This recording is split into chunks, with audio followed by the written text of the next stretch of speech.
다 같이 사도신경 하시겠습니다. 나는 전능하신 아버지 하나님 천지의 창조주를 믿습니다. 나는 그의 유일하신 아들 우리 주 예수 그리스도를 믿습니다. 그는 성령으로 잉태되어 동정녀 마리아에게서 나시고 본디오 빌라도에게 고난을 받아 십자가에 못 박혀 죽으시고 장사된 지 사흘 만에 죽은 자 가운데서 다시 살아나셨으며 하늘에 오르시어 전능하신 아버지 하나님 우편에 앉아 계시다가 거기로부터 살아있는 자와 죽은 자를 심판하러 오십니다. 나는 성령을 믿으며 거룩한 공교회와 성도의 교제와 죄를 용서받는 것과 몸의 부활과 영생을 믿습니다. 아멘. 다 같이 함께 70장 피난처 있으니 함께 찬송하시겠습니다.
이 시간 하나님께 감사하는 시간을 갖겠습니다. 주님, 지난 한 주간도 나와 함께 해주심을 감사합니다.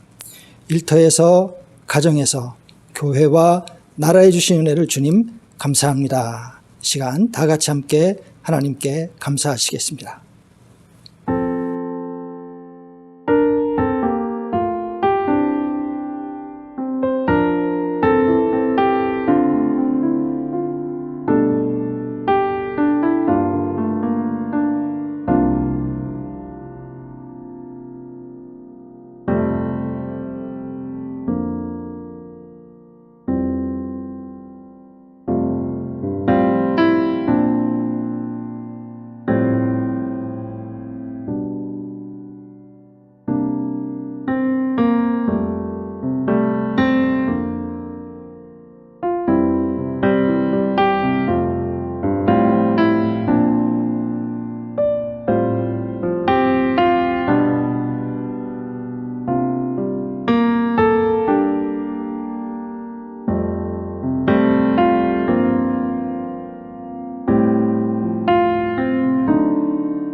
이 시간은 주님 앞에 우리의 부족함과 어리석음을 고백하는 회개의 기도 시간을 갖겠습니다. 주님, 이 시간 우리의 어리석음과 부족함을 고백드리오니 우리를 도와주시옵소서. 다 같이 함께 회개의 고백을 드리겠습니다. 다 같이 함께 기도하겠습니다.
죄를 고백한 우리에게 주께서 이렇게 말씀을 주십니다.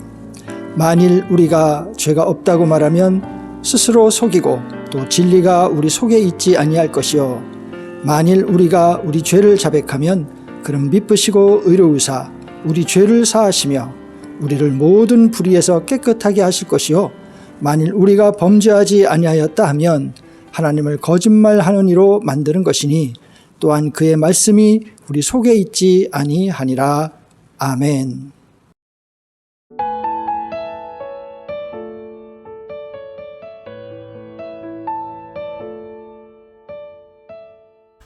사랑과 은혜가 충만하신 하나님 아버지, 어느덧 우리에게 아름다운 꽃을 선사하는 봄을 맞이하고 있습니다. 항상 변함없이 우리에게 아름다운 자연을 주신 하나님께 감사하며 저희들 이 시간 감사함으로 하나님께 머리 숙여 기도드립니다. 지난 한 주간 동안도 저희들은 종교적인 이유든 정치적인 이유든 많은 이유를 대며 자신과 맞지 않는다는 이유로 여러 사람들의 허물을 말하며 그들을 비난하고 헐뜯기 바빴던 저희들입니다. 이 시간 하나님 앞에 이런 저희들의 모습을 회개하오니 주님께서 용서하여 주시옵소서. 주님께서 이 땅에 사람들 간의 분쟁을 원치 않으셨던 것을 저희들이 알게 하여 주시옵소서. 인간의 생사화복을 주관하시는 하나님 아버지, 온 세상을 뒤덮고 있는 코로나 바이러스로 인하여 많은 이웃들이 죽음의 공포 속에 지내고 있으며 또한 이웃들 간의 교류가 단절되어 있는 환경 속에서 많은 사람들이 서서히 지쳐가고 있습니다. 또한 모두가 지쳐가는 이러한 시기에 모두가 예민하고 작은 것에 분노를 느끼며 어느 때는 여러 가지로 극단적인 생각을 하는 이웃들도 일어나고 있습니다.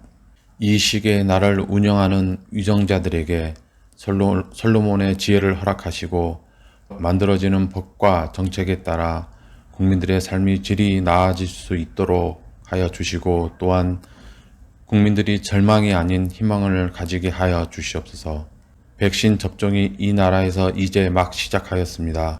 바이러스 확산의 기세가 꺾이게 하여 주시고 이러한 재앙 속에 아무런 힘도 없는 저희들 하나님께 기도하오니 이 재앙 속에서 하루속히 벗어나게 하여 주시옵소서. 변이된 바이러스로 인하여 다른 재앙을 맞지 않게 하여 주시옵소서. 역사를 주관하신 하나님 아버지, 민주주의 국가가 되기 위해 어둠의 터널 속에서 한빛의 희망을 가지고 투쟁했던 수많은 국민들의 희생이 있었습니다. 이러한 역사를 잘 아는 저희들에게 먼 나라 미얀마를 위하여 간절히 기도드립니다. 얼마 전까지만 해도 수많은 뉴스를 통해 수백의 사람들이 죽음을 맞이했던 안타까운 기사를 접해야 했지만 지금은 이러한 기사마저도 군부 독재로 인하여 모든 것이 차단되었다고 합니다. 현재 얼마나 많은 미얀마 국민들이 죽음의 공포 속에서 죽어나고 있는지 저희들은 알 수 없습니다. 미얀마 국민들이 하늘을 보며 하나님께 부르짖는 기도 소리와 온 세상 하나님의 자녀들이 하나님께 기도하는 소리에 하나님께서 응답하여 주시고 저들의 나라에 온전한 민주주의가 꼽힐 수 있도록 축복하여 주시옵소서. 구원의 하나님, 이 아침에도 영들을 먹이기 위하여 기도로 준비하신 목사님께서 말씀을 선포하실 때 하나님의 능력과 감동으로 우리의 삶이 거듭나는 삶이 되게 하여 주시고 하나님께서 허락하신 이 백운교회도 하나님의 축복의 손길을 허락하여 주시옵소서. 오늘도 보이지 않는 곳에서 묵묵히 봉사하시는 분들의 헌신도 기억하여 주시고 오늘 예배의 모든 것을 주님께 의탁하오니 이 모든 말씀 우리 주 예수 그리스도 이름으로 기도드렸습니다. 아멘.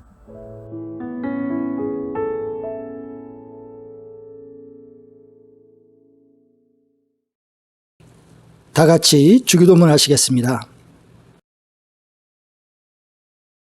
하늘에 계신 우리 아버지, 아버지의 이름을 거룩하게 하시며 아버지의 나라가 오게 하시며 아버지의 뜻이 하늘에서와 같이 땅에서도 이루어지게 하소서. 오늘 우리에게 일용할 양식을 주시고 우리가 우리에게 잘못한 사람을 용서하여 준 것 같이 우리 죄를 용서하여 주시고 우리를 시험에 빠지지 않게 하시고 악에서 구하소서. 나라와 권능과 영광이 영원히 아버지의 것입니다. 아멘. 이번 주 우리에게 주신 하나님의 말씀은 신약성경 요한복음 18장 1절에서 11절까지의 말씀입니다. 제가 봉독해 드릴 때 주의 음성을 여러분 마음속에 들으실 수 있기를 바랍니다. 1절입니다. 예수께서 이 말씀을 하시고 제자들과 함께 기드론 시내 건너편으로 나가시니 그곳에 동산이 있는데 제자들과 함께 들어가시니라. 그곳은 가끔 예수께서 제자들과 모이시는 곳이므로 예수를 파는 유다도 그곳을 알더라. 유다가 군대와 대제사장들과 바리새인들에게서 얻은 아랫사람들을 데리고 등과 횃불과 무기를 가지고 그리로 오는지라. 예수께서 그 당할 일을 다 아시고 나와 이르시되 너희가 누구를 찾느냐? 대답하되 나사렛 예수라 하거늘 이르시되 내가 그니라 하시니라. 그를 파는 유다도 그들과 함께 섰더라. 예수께서 그들에게 내가 그니라 하실 때에 그들이 물러가서 땅에 엎드러지는지라. 이에 다시 누구를 찾느냐고 물으신데 그들이 말하되 나사렛 예수라 하거늘 예수께서 대답하시되 너희에게 내가 그니라 하였으니 나를 찾거든 이 사람들이 가는 것은 용납하라 하시니 이는 아버지께서 내게 주신 자 중에서 하나도 잃지 아니하였사옵나이다 하신 말씀을 응하게 하려 함이로라. 이에 시몬 베드로가 칼을 가졌는데 그것을 빼어 대제사장의 종을 쳐서 오른편 귀를 베어버리니 그 종의 이름은 말고라.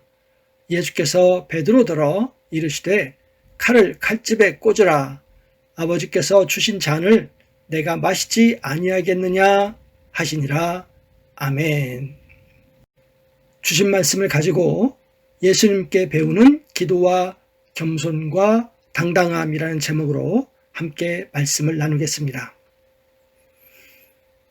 오늘 읽은 말씀은 예수님께서 잡혀가시기 전에 겟세마네 동산에서 일어난 일을 기록한 말씀입니다. 예수님께서 십자가의 고난을 목전에 두고 하신 일이 있었는데 여러분이 잘 아시는 대로 바로 기도입니다. 그래서 오늘 읽은 1절 말씀을 보시면 예수님께서는 제자들과 함께 우리에게 겟세마네의 기도로 잘 알려져 있는 그 기도를 하시려고 겟세마네라 하는 이름으로 잘 알려져 있는 동산으로 들어가셨습니다. 일반적으로 우리의 경우 우리 앞에 고난이 온다는 사실을 안다면 그래서 그 고난을 준비하는 과정에서 기도를 하게 된다면 보통은 그 고난을 피하게 해달라는 기도를 하게 됩니다. 그리고 만약 그 어려움과 고난을 피할 수 없다는 생각이 든다면 고통과 아픔과 피해가 최대한 적게 받고 지나갈 수 있게 해달라고 기도를 하게 될 것입니다. 이것이 인지상정일 것입니다. 그래서 만약 성도 여러분을 위해서 제가 이런 제목으로 기도를 해야 된다면 저도 당연히 그렇게 기도할 것입니다. 저도 여러분을 위해서 고난이 온다는 사실을 안다면 최대한 피하게 해주십시오. 만약에 꼭 고난을 받아야 된다면 고통과 아픔이 최대한 적게 받게 해주십시오. 네, 그렇게 기도하게 되겠죠. 그렇습니다.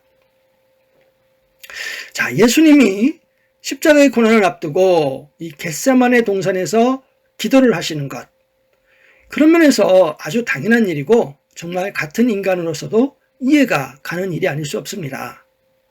자, 그런데요, 그 기도의 내용을 보면 고난을 피하게 해달라는 내용, 그런 내용보다는 기도하신 대부분의 이유가 십자가의 고통을 면하게 해달라 하는 그런 내용이 아니라 오히려 십자가를 잘 지기 위해 준비하기 위함이었다 하는 사실입니다. 네. 물론 이제 우리가 아는 대로 기도의 일부분에는 고통을 면하게 해달라는 그런 내용이 있기는 했지만 기도의 주된 부분은 아니었다는 것이죠. 아마도 그렇게 기도하신 것은 십자가의 고난이 피할 수 없는 고난임을 아셨기 때문이었을 것입니다. 만약 피할 수 있는 것이었다면 당연히 피하게 또는 고난과 고통과 피해가 약해지도록 기도하셨으리라 저는 그렇게 생각을 합니다. 왜냐하면 예수님도 인간이셨기 때문이죠. 하지만 십자가의 고난은 피할 수 없는 고난이었고 또 피해서도 안 되는 고난임을 예수님은 아셨기 때문에 오히려 피하기보다는 잘 준비될 수 있기를 위해서 기도하셨을 것입니다. 성도 여러분, 우리도 때로는 이러한 지혜로운 기도가 필요하다 하는 사실입니다. 이 그리스도인들은요, 고난과 고통을 즐겨하는 사람들은 물론 절대 아닙니다. 우리 하나님 아버지도 우리 그리스도인들을 괴롭히는 분도 절대 아니죠. 우리 그리스도인들이 십자가를 지는 것을 보면서 즐거워하는 분, 그런 분은 더더욱 결단코 아닙니다. 그러니 가능하면 고통을 피하고 고난을 피하게 해달라는 기도, 우리의 당연한 기도고 또 주께서도 우리가 그렇게 기도하는 것을 원하시고 계시라 저는 그렇게 믿습니다. 자, 그러나 예수님의 십자가와 같이 어떤 고난과 또 고통과 피해는 우리가 도저히 피할 수 없는 그런 것들이 있습니다. 그리고 만약 그렇다면 그런 것들에 대해서는 예수님과 같이 잘 감당하기 위해서 그리고 잘 준비하기 위해서 기도하는 것이 훨씬 지혜로울 것이다 하는 것입니다. 그렇게 하는 것이 피할 수 없는 것을 피하려고 하다가 부딪히는 것보다 훨씬 더 가벼워질 것이기 때문입니다. 그래서요, 이런 기도 분야에 대한 예수님의 기도의 태도를 보면서 우리는 기도에 대한 또 다른 면을 배울 수가 있습니다. 즉, 기도란 단순히 나의 소원만 말하는 것이 아니라 하나님과 마주 앉아 자신의 소원과 마음이 하나님께 초점을 맞추도록 하는 시간임을 깊이 이해하게 된다 하는 것이죠. 그러니까 단순히 내 소원, 내 상태를 하나님께 말하는 것으로 그치는 것이 아니라 하나님과 마주 앉아서 내 마음, 내 소원이 하나님께 초점을 맞추도록 하는 시간. 네, 그게 기도라는 것입니다. 하나님께 초점을 맞추도록 하는 시간. 특별히요, 피할 수 없는 고난, 또 피하지 못하는 아픔일 때는요, 이런 자세를 가지고 기도 시간을 갖는 것이 훨씬 더 효과가 있고, 또 이러한 기도가 훨씬 더 힘과 능력이 있음을 우리가 예수님을 통해서 배울 수가 있어요. 즉, 단순히 어려움 때문에 전전긍긍하기보다는 하나님과 마주 앉아서 나의 소원과 마음이 하나님께 초점이 맞추어지도록 노력할 때 도리어 훨씬 더 큰 힘과 위로를 얻게 될 수 있다는 것입니다. 사실 우리가 많이 알고 있는 것처럼 이 기독교의 기도는요, 단순히 자신의 소원과 목적을 성취하기 위한 그런 수단만은 절대 아닙니다. 물론 당연히 그런 부분도 있지만 그 외에 훨씬 더 많은 부분이 기도에 있다는 것이죠. 그래서 크게 보자면 기도는 하나님과 대면하여 하나님께 자신의 마음을 향하게 하는 것입니다. 그렇기에 만약 하루 종일 자신의 마음을 하나님께 초점을 맞추고 있다면 그 사람은 쉬지 않고 기도하는 사람, 이렇게 볼 수 있습니다. 네, 쉬지 않고 어떻게 기도할 수 있느냐? 쉬지 않고 하나님께 말을 하는 것이 아니라 그냥 마음을 하나님께 초점을 맞추고 있다면 그게 쉬지 않고 기도하는 것이라는 거죠. 그래서 그렇게 기도하는 중에 하나님의 말씀을 명상하기도 하고 또 찬송을 부르기도 하는 것은 하나님을 향해서 자기의 마음을 모으고 하나님의 마음과 뜻을 발견하고 확인하는 것이죠. 또 그렇게 해서 하나님의 뜻을 찾아서 이렇게 확신한 후에는 그 길이 아무리 험하고 고통스러워도 하나님의 뜻대로 사는 것이 바람직한 기도생활, 또 바람직한 신앙생활이라고 할 수가 있는 것입니다. 그래서요, 오늘 말씀 이후에 나오는 이 예수님의 행동, 그 행동도 예수님께서 자발적으로 고통의 길을 선택하셨다는 것을 우리가 분명하게 알 수가 있습니다. 보여주시니까요. 그러니까 그냥 수동적으로 예수님이 잡혀가신 것이 아니라, 그게 아니라 이 겟세마네 기도 뒤에 예수님은 당당하게 스스로 그 길을 가셨다는 것이죠. 그러니까 기도 속에서 하나님께 마음을 맞춘 뒤에 나올 수 있는 그런 예수님의 행동과 태도였다 하는 것입니다. 이게요, 같은 행동과 결과라고 해도 그것이 수동적이냐, 그 있잖아요. 어쩔 수 없이 가게 되는 거. 그러니까 수동적이냐 아니면 내가 선택한 것이냐는 정말 큰 차이가 있습니다. 그리고 우리는 이것을 또 다른 의미의 겸손이라고 부릅니다. 그러니까 예수님의 겸손은요, 바로 이제 이런 거예요. 자신은 편한 길을 갈 수도 있었어요. 왜? 하나님의 아들이었기 때문이죠. 그죠? 또 꼭 죽는 게 아니라 살아남을 수도 있었습니다. 왜? 하나님이셨기 때문이죠. 예수님은 수치가 아닌 영광도 받으실 수 있었어요. 왜냐하면 창조주이시기 때문입니다. 자, 하지만 예수님은요, 겟세마네의 기도를 통해서 겸손하게 자기에게 주어진 길을 가시죠. 스스로 고난의 길을 택하신 것입니다. 왜냐하면 하나님께 초점을 맞추다 보니까 그것이 자기의 길임을 확신하게 되었고, 그래서 실천에 옮기게 된 것이죠. 그래서 편한 길 대신 가시밭길을, 살아남는 길 대신 십자가의 고난과 죽음을, 영광 대신에 오욕과 수치를, 또 넓은 길 대신 좁은 길을 택하여 고난의 길을 마시는, 고난의 잔을 마시는 겸손의 길을 가신 것입니다. 고난의 길을 택하는 겸손, 이것이 바로 예수님의 길이었고 겟세마네 기도의 길이었습니다. 여러분이 날마다요, 무언가를 달라고만 기도하는 사람은 하나님의 뜻보다는 자기의 욕심을 위해 살기가 쉽습니다. 물론 아무것도 기도하지 않는 것보다는 그래도 뭔가 달라고 기도하는 게 더 낫겠죠. 그렇죠? 아무것도 기도하지 않는 것보다는 그게 더 나을지도 모르겠습니다. 하지만 날마다 무언가를 달라고만 기도하는 사람은요, 자칫 하나님의 뜻보다는 그냥 자기 욕심만을 위해 살기가 쉽다는 거예요.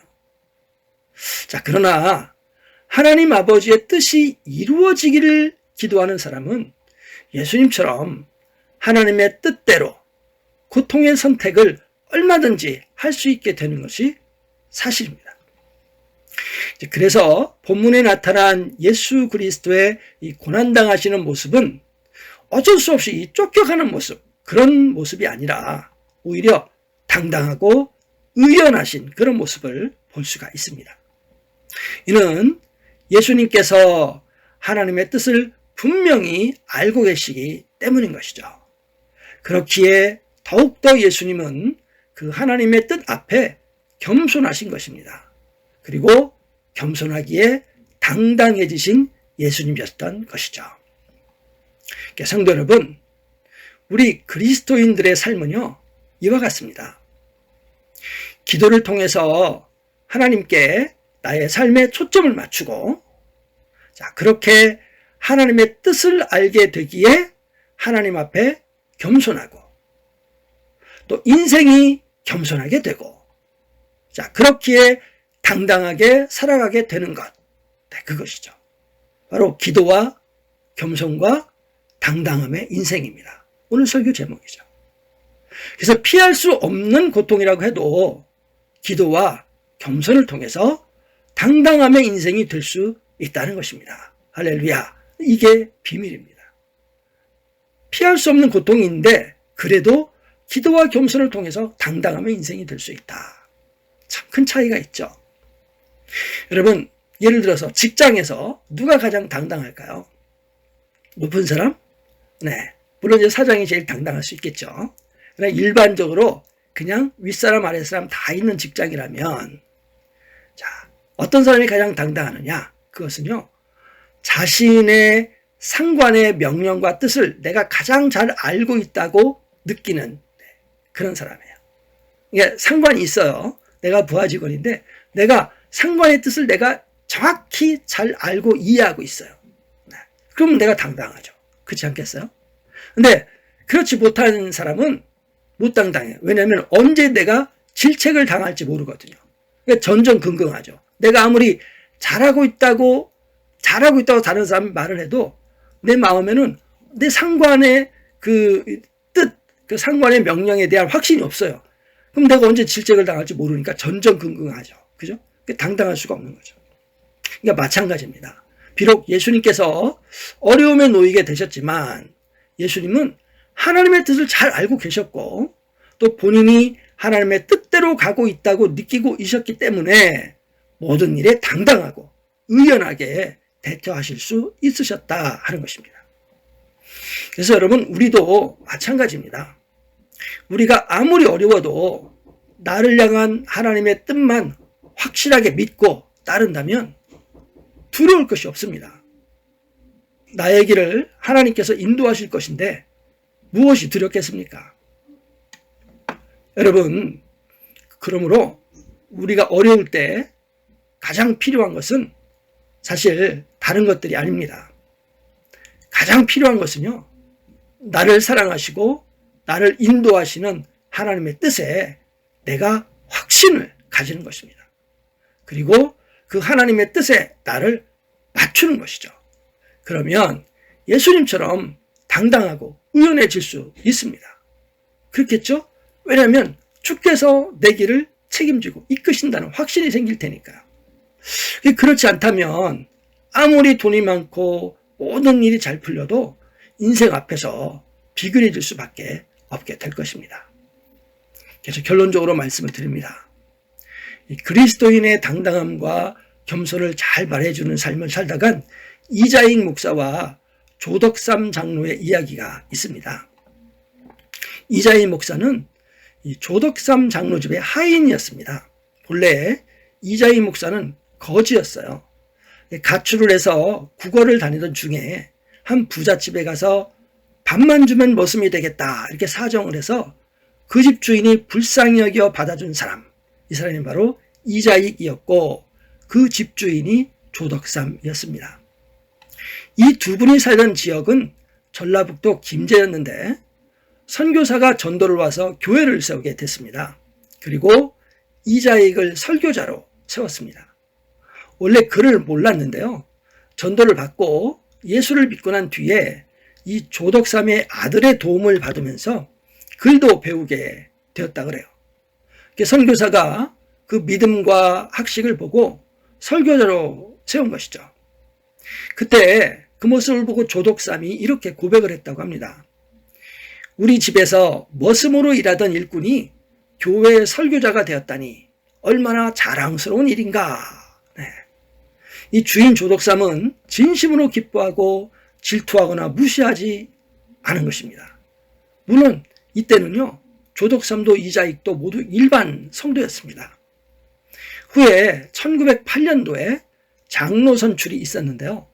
이 투표 결과 이자익은 장로로 피택이 되고 조덕삼은 떨어졌어요.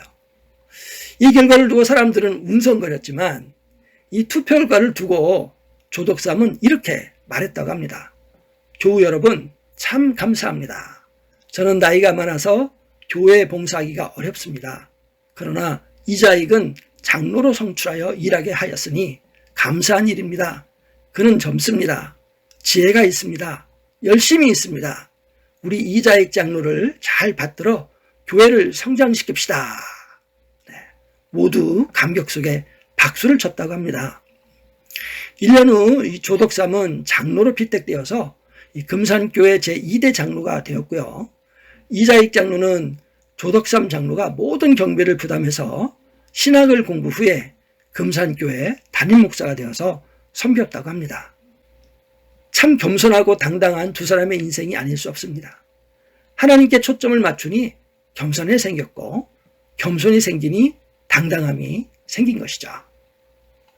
성도 여러분, 내일부터 고난주간이 시작됩니다. 예수님과 같이 기도를 통하여 하나님께 나의 삶의 초점을 맞추고 그렇게 해서 하나님의 뜻을 알고 그래서 하나님 앞에 겸손하고 인생이 겸손하게 되고 그렇기에 더욱 당당하게 살아가게 되는 성도 여러분이 되시기를 바랍니다. 오늘 말씀의 예수님과 같이 하나님께 마음을 맞추다 보면 피할 수 없는 것 앞에서도 도리어 하나님의 뜻을 찾아 당당함을 내세울 수 있게 성령께서 도와주실 것입니다. 기도와 겸손과 당당함의 인생이 되는 길을 배우는 고난주간이 되시기를 바랍니다. 다 같이 찬송하겠습니다. 찬송 86장 내가 늘 의지하는 예수 함께 찬송하시겠습니다.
오늘도 동영상으로 함께 예배드린 성도님들께 감사를 드립니다.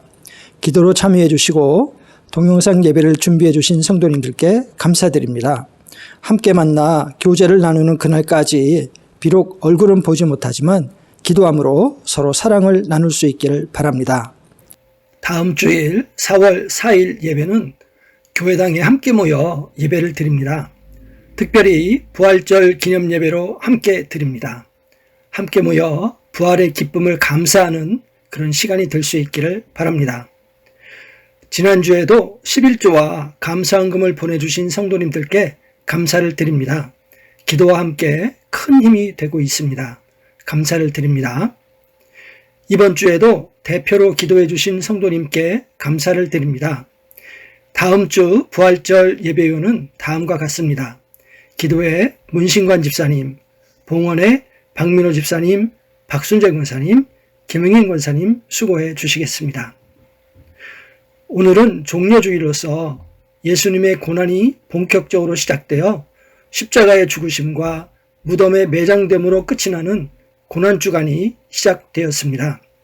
한 주간 주님의 고난을 묵상하심으로 부활의 기쁨에 함께 동참하는 여러분이 되시기를 바랍니다. 몸이 아픈 성도님들이 많이 있습니다. 기도를 부탁드립니다. 또한 각 성도들의 가정과 일터와 자녀들을 위해서 기도를 부탁드립니다. 동영상 예배 후 30분 정도 단톡방을 열어 함께 성도의 교제를 나누고 있습니다. 좋은 시간이 되고 있는데 원하시는 분들은 들어오셔서 성도들과 인사를 나누시면 좋겠습니다.